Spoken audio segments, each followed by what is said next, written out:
Hello everyone, and welcome to the Missouri School Boards Association's Board Report for the month of March. We thank you for the opportunity to share some news and information during a few minutes of your board meeting. We begin with a look at the 2020 census. A count of every person living in the United States, regardless of age, race, or legal status, is conducted every 10 years as required by the U.S. Constitution. Missourians will be receiving postcards this month asking them to respond to the 2020 census. The count is very important to school districts as it helps determine the allocation of more than $800 billion in federal funds to states and communities. That includes support for school programs and services such as special education grants, the National School Lunch Program, and Head Start. In addition, the census is used to determine the number of seats in Congress and to redistrict boundaries affecting the state legislature. Here's more information on the 2020 census.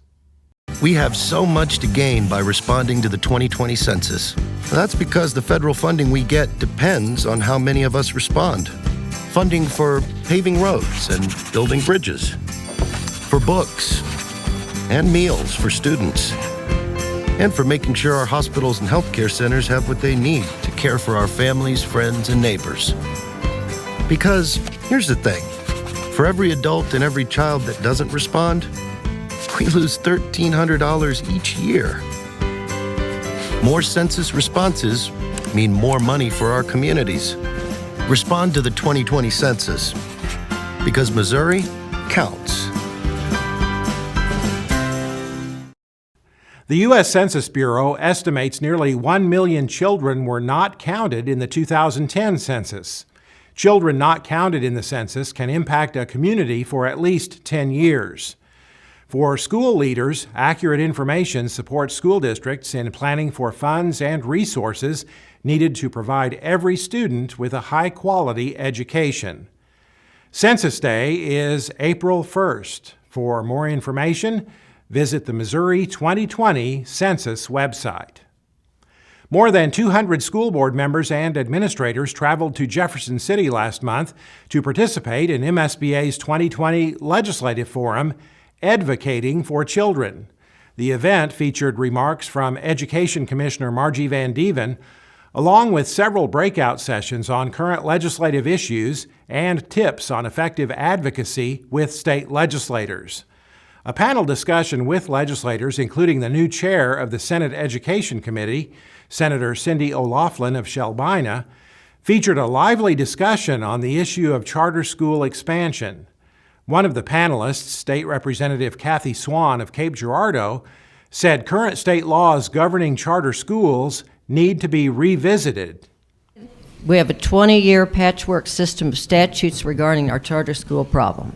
Anytime you have a patchwork, sometimes it doesn't integrate well and doesn't interface well. The initial mission of charter schools was they would be schools of innovation. We seem to have gotten away from that mission, and I certainly think that local communities have a right to weigh in, allow their local school to be a sponsor of a school of innovation in your community, and we are doing some of that with our current K-12 schools in some districts. It could be a charter school or it can be you, yourself. Representative Swan is a member of the House Elementary and Secondary Education Committee. Bills now being considered in the Missouri General Assembly to expand charter schools beyond St. Louis and Kansas City fall well short of providing adequate accountability to taxpayers for student performance and the use of taxpayer dollars. Another featured speaker at the event was Lieutenant Governor Mike Kehoe, who encouraged school board members to be advocates for education with their state legislators. But your opportunity to spend a little bit of time here away from your communities, your homes, your families, your businesses, your workplace, and just look those men and ladies in the eye and tell them what you're doing and what you're doing for the kids.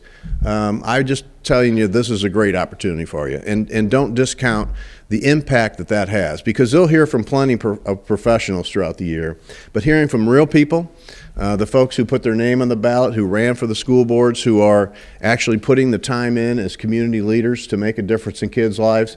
Your chance to impact those discussions today is incredible. So thank you for coming down to visit. I think that makes a huge, huge difference. Following the session at this year's Legislative Forum, board members and administrators did have the opportunity to visit with legislators at the Capitol. It's important that you stay in contact with your legislators during the remainder of this year's legislative session to communicate with them on the impact pending legislation will have on the students in your school district.